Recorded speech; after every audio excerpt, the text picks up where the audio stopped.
जहाँ बसे संतोष वहाँ धन वैभव की खान, माता जिसकी रक्षा करे मिटे सकल संकट महान। संतोषी माता की जय। प्रिय श्रोताओं, आज शुक्रवार के दिन सुनिए संतोषी माता की कथा और आरती।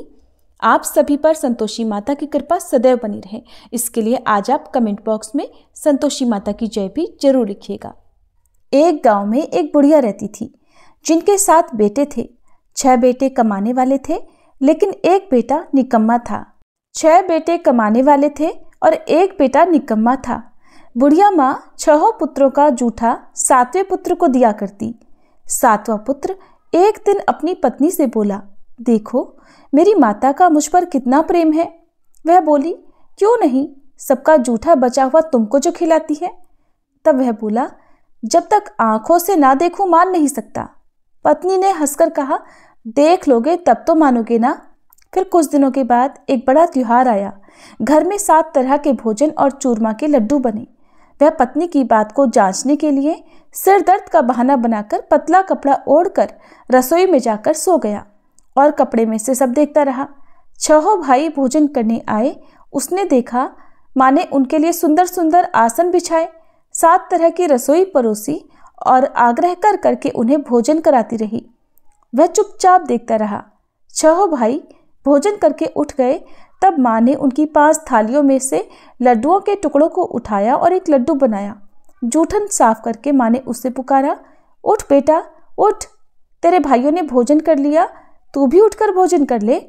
तब उसने कहा, माँ मुझे भोजन नहीं करना, मैं परदेश जा रहा हूँ। माता ने कहा, कल जाना हो तो आज ही चला जा। वह बोला, हाँ हाँ आज ही जा रहा हूँ। ऐसा कहकर वह घर से निकल गया। चलते समय उसे पत्नी की याद आई। वह गौशाला में कंडे थाप रही थी। तब वह वहां जाकर बोला, सुनो मेरे पास तो कुछ नहीं है, ये अंगूठी है, ये ले लो और अपनी कोई निशानी मुझे भी दे दो। पत्नी बोली, मेरे पास क्या है, ये गोबर भरा हाथ है। ऐसा कहकर उसकी पत्नी ने पीठ पर गोबर के हाथ की थाप मार दी। तब वह चल पड़ा। चलते चलते दूर देश में पहुंच गया। वहां एक साहूकार की दुकान थी। वहां जाकर बोला, सेठ जी मुझे नौकरी पर रख लो। साहूकार को नौकर की सख्त जरूरत थी। साहूकार ने कहा, काम देखकर तनख्वाह मिलेगी। उसने कहा, सेठ जी जैसा आप ठीक समझे। अब उसे साहूकार के यहाँ नौकरी मिल गई। वह वहां दिन रात मेहनत से काम करने लगा। कुछ दिन में दुकान का लेन देन, हिसाब किताब, ग्राहकों को माल बेचना सारा काम करने लगा। साहूकार के 7-8 नौकर थे, वे सब चक्कर खाने लगे, लेकिन उसने अपनी लगन, परिश्रम और ईमानदारी से सभी को पीछे छोड़ दिया और उसे फिर अपने किए का फल भी मिला। सेठ ने भी उसका काम देखा और 3 महीनों में ही उसे मुनाफे में साझीदार बना लिया। परिश्रम करते करते 12 वर्षों में ही वह नगर का नामी सेठ बन गया और सेठ अपना सारा कारोबार उस पर छोड़कर बाहर चला गया। इधर घर पर उसकी पत्नी पर क्या बीती वह भी सुनिए। सास ससुर उसे अब दुख देने लगे। गृहस्थी का सारा काम करवाकर उसे लकड़ी लेने जंगल में भेजा करते। इस बीच घर की रोटियों के आटे से जो भूसी निकलती उसकी रोटी बनाकर रख दी जाती और फूटे नारियल की नरेली में पानी दिया जाता। इस तरह उसके दिन बीतते रहे। एक दिन जब वह जंगल में लकड़ी लेने जा रही थी, तब उसे रास्ते में बहुत सी स्त्रियां संतोषी माता का व्रत करती दिखाई दी। वह वहां खड़ी होकर पूछने लगी, बहनों ये तुम किस देवी या देवता का व्रत कर रही हो और इसके करने से क्या फल मिलता है? इस व्रत के करने की क्या विधि है? यदि तुम अपने इस व्रत का विधान मुझे समझाकर कहोगी तो मैं तुम्हारा बड़ा एहसान मानूंगी। उनमें से एक स्त्री बोली, सुनो ये संतोषी माता का व्रत है। इसके करने से निर्धनता और दरिद्रता का नाश होता है, लक्ष्मी आती है, मन की चिंताएं दूर होती हैं, मन को प्रसन्नता और शांति मिलती है, निपुति को पुत्र मिलता है, पति बाहर गया हो तो वह शीघ्र लौट आता है, कुमारी कन्या को मनपसंद वर मिलता है, चलता मुकदमा खत्म हो जाता है, कलह क्लेश की स्थिति हो तो मुख शांति होती है, घर में धन जमा हो, धन जायदाद का लाभ होता है, और भी जो कुछ भी मन में हो, जो कुछ भी कामना हो, सब संतोषी माता की कृपा से पूरी हो जाती है, इसमें संदेह नहीं। तब वह पूछने लगी, ये व्रत कैसे किया जाता है, ये भी बताओ तो बड़ी कृपा होगी। वह स्त्री कहने लगी, बहन बिना परेशानी, श्रद्धा और प्रेम से जितना भी बन सके प्रसाद लेना। 5.25 पैसे से 5.25 आने या फिर इससे भी ज्यादा शक्ति और भक्ति के अनुसार गुड़ और चना लेना। हर शुक्रवार को निराहार रहकर कथा कहना सुनना। इसके बीच में क्रम टूटना नहीं चाहिए। लगातार नियम का पालन करना। सुनने वाला कोई ना मिले तो घी का दीपक जलाकर उसके आगे जल से भरा हुआ पात्र रखकर कथा कहना, परंतु नियम नहीं टूटना चाहिए। जब तक कार्य सिद्ध न हो नियम पालन करना और कार्य सिद्ध हो जाने पर व्रत का उद्यापन करना। 3 मास में ही माता पूरा फल प्रदान करती हैं। यदि किसी के ग्रह खोटे हों तब भी माता 1 वर्ष में अवश्य उनको अनुकूल करती हैं। कार्य सिद्ध होने पर ही उद्यापन करना चाहिए, बीच में नहीं। उद्यापन में 2.5 सेर आटे का खाजा और इसी अनुसार खीर और चने का साग बनाना। 8 बच्चों को भोजन कराना। जहाँ तक मिले देवर, जेठ, भाई, बंधु या कुटुंब के लड़के लेना। ना मिले तो रिश्तेदारों और पड़ोसियों के लड़के बुलाना। उन्हें भोजन कराकर यथाशक्ति दक्षिणा देकर माता का नियम पूरा करना। ध्यान रखना उस दिन घर में कोई खटाई न खाए। ये सुनकर वह वहां से चल पड़ी। रास्ते में लकड़ी के गट्ठर को उसने बेच दिया और उन पैसों में गुड़ चना लेकर माता के व्रत की तैयारी कर आगे चली। रास्ते में संतोषी माता के मंदिर में जाकर वह माता के चरणों में लेट गई और विनती करने लगी, माँ, मैं दीन हूँ, निपट मूर्ख हूँ, व्रत के कोई भी नियम नहीं जानती हूँ, मैं बहुत दुखी हूँ। हे माता, मेरा दुख दूर करो, मैं तुम्हारी शरण में हूँ। संतोषी माता को उस पर दया आ गई। एक शुक्रवार बीता कि दूसरे शुक्रवार को ही उसके पति का पत्र आया और तीसरे शुक्रवार को उसका भेजा हुआ पैसा भी आ पहुंचा। अब तो ये देखकर जिठानी मुंह सिकोड़ने लगी, इतने दिनों बाद पैसा आया, इसमें क्या बढ़ाई है। लड़के ताने देने लगे, काकी के पास तो पत्र आने लगे, रुपया आने लगा, अब तो काकी की खूब खातिर बढ़ेगी और अब तो काकी बुलाने से भी नहीं बोलेगी। बेचारी सरलता से कहती कि भैया पत्र आए, रुपया आए तो हम सब के लिए ही तो अच्छा है। ऐसा कहकर आंखों में आंसू भरकर संतोषी माता के मंदिर में जाकर वह मातेश्वरी के चरणों में गिरकर रोने लगी। कहने लगी, माँ, मैंने तुमसे पैसा तो नहीं मांगा, मुझे पैसे से क्या काम, मुझे तो अपने सुहाग से काम है। माँ, मैं तो अपने स्वामी के दर्शन और सेवा मांगती हूँ। तब माता ने प्रसन्न होकर कहा कि जा बेटी, तेरा स्वामी भी जल्दी आएगा। ये सुनकर खुशी से बावली होकर वह घर आकर काम करने लगी। अब संतोषी माता विचार करने लगी कि इस भोली भाली पुत्री से मैंने कह तो दिया कि तेरा पति शीघ्र आएगा, पर आएगा कहाँ से? वो तो इसे स्वप्न में भी याद नहीं करता। उसे इसकी याद दिलाने तो अब मुझे ही जाना पड़ेगा। संतोषी माता ने उस बुढ़िया के बेटे को स्वप्न में समझाया, पुत्र, तेरी पत्नी कष्ट उठा रही है। तब वह बोला, माँ, ये तो मुझे भी पता है, लेकिन क्या करूँ, वहाँ कैसे जाऊँ? परदेश की बात है, लेन देन का सारा हिसाब किताब है और कोई जाने का रास्ता भी नजर नहीं आता। आप ही कोई राह दिखाइए कि मैं वहां कैसे जाऊं। तब संतोषी माता कहने लगी, सवेरे नहा धोकर संतोषी माता का नाम ले, घी का दीपक जलाकर दंडवत कर और दुकान पर जाकर बैठना। देखते देखते तेरा लेन देन सब चुक जाएगा और जमा माल बिक जाएगा। सांझ होते होते धन का ढेर लग जाएगा।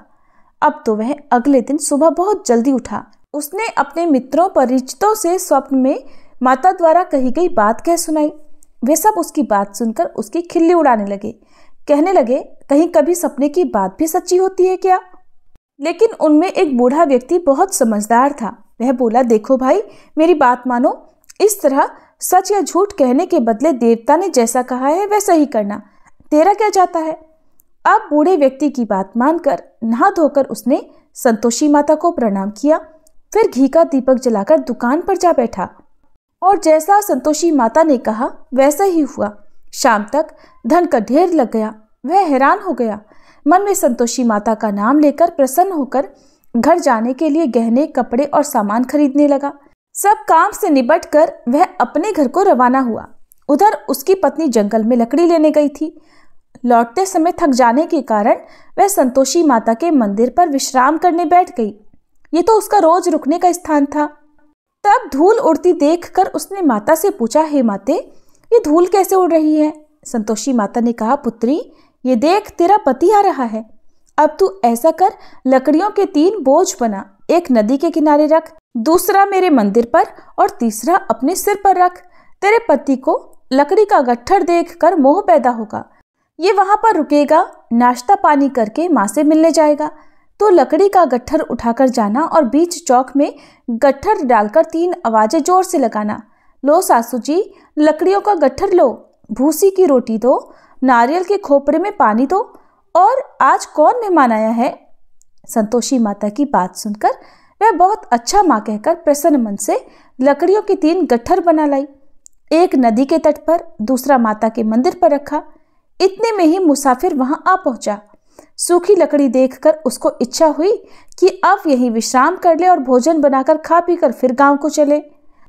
इस प्रकार भोजन करके विश्राम कर वह अपने गांव में आ गया। उसी समय बहू सिर पर लकड़ी का गट्ठर लिए आई। उसने गट्ठर को आंगन में डाला, जोर से 3 आवाजें लगाई, लो सासू जी लकड़ी का गट्ठर लो, भूसी की रोटी दो, नारियल के खोपरे में पानी दो, आज कौन मेहमान आया है। ये सुनकर सास ने अपने दिए हुए कष्टों को भुलाने के लिए कहा, बहू तू ऐसा क्यों कह रही है, तेरा पति ही तो आया है, आ बैठ, मीठा भात खाकर कपड़े गहने पहन। पत्नी की आवाज सुनकर उसका पति बाहर आया। फिर उसके हाथ में पहनी अंगूठी देखकर और उसकी दशा देखकर वह व्याकुल हो गया। उसने माँ से पूछा, माँ ये कौन है। माँ बोली, बेटा तेरी ही तो पत्नी है, आज 12 वर्ष हो गए हैं, जब से तू गया है तब से सारे गांव में जानवर की तरह भटकती फिरती है, काम काज कुछ करती नहीं, 4 समय आकर खा जाती है। अब मुझे देखकर भूसी की रोटी और नारियल के खोपरे में पानी मांगती है। तब वह बोला, माँ मैंने इसे भी देखा है और तुम्हें भी, मुझे दूसरे घर की चाबी दो, मैं उसमें रहूंगा। माँ ने कहा, ठीक है बेटा, जैसी तेरी मर्जी। ऐसा कहकर माँ ने चाबी का गुच्छा बेटे के सामने रख दिया। उसने दूसरे घर को खोलकर सारा सामान जमाया। एक ही दिन में वहां राजा के महल जैसा ठाट बाट हो गया। अब क्या था, वह सुख भोगने लगी। अगला शुक्रवार उसने अपने पति से कहा कि सुनो, मुझे संतोषी माता का उद्यापन करना है। पति बोला, बहुत अच्छा, खुशी से कर लो। अब वह उद्यापन की तैयारी करने लगी। जेठ के लड़कों को भोजन के लिए कहने गई। उन्होंने मंजूर किया, परंतु पीछे से जेठानी ने अपने बच्चों को सिखलाया, देखो रे, भोजन के समय सब लोग खटाई मांगना, जिससे उसका उद्यापन पूरा न हो। अब लड़के भोजन करने आए। खीर पेट भरकर खाई, लेकिन माँ की बात याद आते ही कहने लगे, चाची हमें कुछ खटाई खाने को दो, खीर खाना हमें बिल्कुल अच्छा नहीं लगता। और लड़के उठ खड़े हुए, फिर बोले, पैसे लाओ। भोली भाली बहू कुछ भी नहीं जानती थी, उसने उन लड़कों को पैसे दे दिए। लड़कों ने बाजार जाकर उन पैसों से इमली खरीदी और खाई। ये सब देखकर अब बहू पर संतोषी माता का कोप हुआ। राजा के दूत उसके पति को पकड़कर ले गए। जिठानी कहने लगी, अब सब पता चल जाएगा जब जेल की रोटी खाएगा। बहू से ये वचन सहन नहीं हुए। वह संतोषी माता के मंदिर में गई और कहने लगी, माता ये आपने क्या किया, हंसाकर आप मुझे क्यों रुलाने लगी। संतोषी माता बोली, पुत्री तूने मेरा व्रत भंग किया है, इतनी जल्दी सारी बातें भुला दी। वह बोली, माँ मैं तो कुछ भी नहीं भूली, ना ही मैंने कोई अपराध किया है, मुझे तो लड़कों ने भूल में डाल दिया, मुझे क्षमा करो माँ। तब माँ बोली, ऐसी भूल भी कहीं होती है। वह बोली, अब कोई भूल नहीं होगी, अब बताओ मेरे पति कैसे वापस आएंगे। संतोषी माता बोली, पुत्री जा, तेरा पति तुझे रास्ते में ही आता मिलेगा। वह मंदिर से निकलकर बाहर आई तो रास्ते में उसे अपना पति आता हुआ मिला। उसने पूछा, कहाँ गए थे। तब वह बोला, इतना धन जो कमाया है उसका कर राजा ने मांगा था, वही भरने गया था। तब वह प्रसन्न होकर बोली, भला हुआ, अब घर चलो। फिर अगला शुक्रवार आया। तब वह बोली, मुझे माता का उद्यापन करना है। पति ने कहा, ठीक है करो। फिर वह जेठ के लड़कों से भोजन करने को कहने गई। जेठानी ने लड़कों को फिर सिखा दिया कि तुम पहले की तरह खटाई मांगना। अब की बार लड़के भोजन करने बैठे, लेकिन भोजन करने से पहले ही कहने लगे, हमें खीर पूरी अच्छी नहीं लगती, जी घबराता है, कुछ खटाई खाने को दो। तब वह बोली, खटाई तो खाने को नहीं मिलेगी, खाना हो तो खाओ। उनके उठकर चले जाने पर उसने ब्राह्मणों के लड़के बुलवाकर उन्हें भोजन करवाया। दक्षिणा की जगह उन्हें एक एक फल दिया। इससे संतोषी माता प्रसन्न हो गई और माता की कृपा से 9 माह बाद उनको चंद्रमा के समान एक सुंदर पुत्र प्राप्त हुआ। पुत्र को लेकर वह हर दिन संतोषी माता के मंदिर में जाने लगी। माँ ने सोचा, ये रोज आती है, आज क्यों ना मैं ही इसके घर चलूं, इसका आश्रय देखूं तो सही, ये कैसे रहती है, कहाँ रहती है। ये विचार कर माता ने भयानक रूप बनाया। गुड़ और चने से सना मुख, ऊपर से मुंड के समान होठ, उस पर मक्खियां भिनभिना रही थी। दहलीज पर पैर रखते ही उसकी सास चिल्लाई, देखो रे, कोई चुड़ैल डाकनी चली आ रही है, जल्दी भगाओ इसे, नहीं तो सबको खा जाएगी। बहू रोशनदान से देख रही थी। वह प्रसन्न हो उठी, आज मेरी माता मेरे घर आई है। ऐसा कहकर दूध पीते बच्चे को गोद से उतार दिया। ये सब देखकर सास क्रोध में बोली, अरे देखो तो जरा इसकी उतावली, कैसे उतावली हुई जा रही है, जो बच्चे को ही पटक दिया। इतने में ही माँ के प्रताप से जहां देखो वहां लड़के ही लड़के नजर आने लगे। वो बोली, माँ जी, मैं जिनका व्रत करती हूँ ये वही संतोषी माता है। ऐसा कहकर उसने झट से घर के सारे किवाड़ खोल दिए।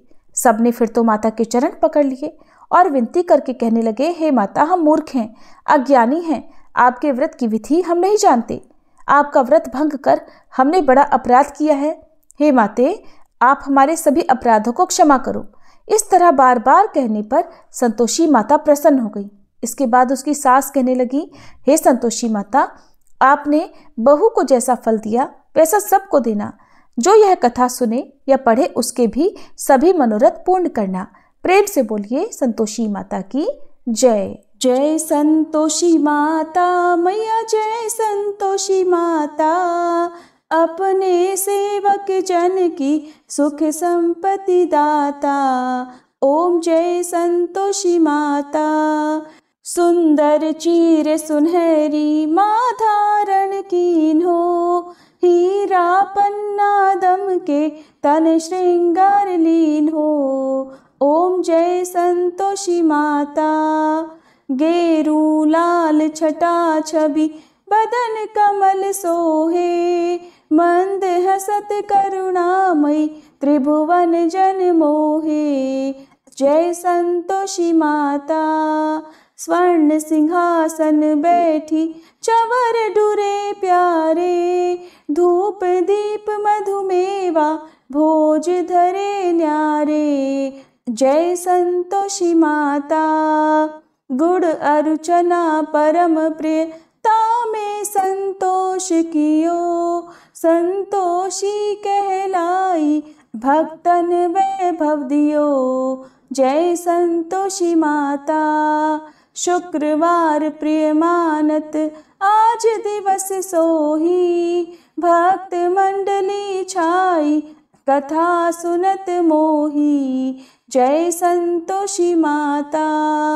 मंदिर जगमग ज्योति मंगल ध्वनि छाई, विनय करे हम सेवक चरणन सिर नाई। जय संतोषी माता। भक्ति भावमय पूजा अंगीकृत कीजे, जो मन बसे हमारे इच्छित फल दीजे। जय संतोषी माता। दुख दारिद्री रोगी संकट मुक्त किए, बहुधन धान्य भरे घर सुख सौभाग्य दिए। जय संतोषी माता। ध्यान धरे जो तेरा वांछित फल पायो, पूजा कथा श्रवण कर घर आनंद आयो। जय संतोषी माता। चरण गहे की लज्जा रखियो जगदम्बे, संकट तू ही निवारे दयामयी अम्बे। जय संतोषी माता। संतोषी माता की आरती जो कोई जन गावे, रिद्धि सिद्धि सुख संपत्ति जी भर के पावे। जय संतोषी माता। जय संतोषी माता मैया, जय संतोषी माता, अपने सेवक जन की सुख संपत्ति दाता। जय संतोषी माता।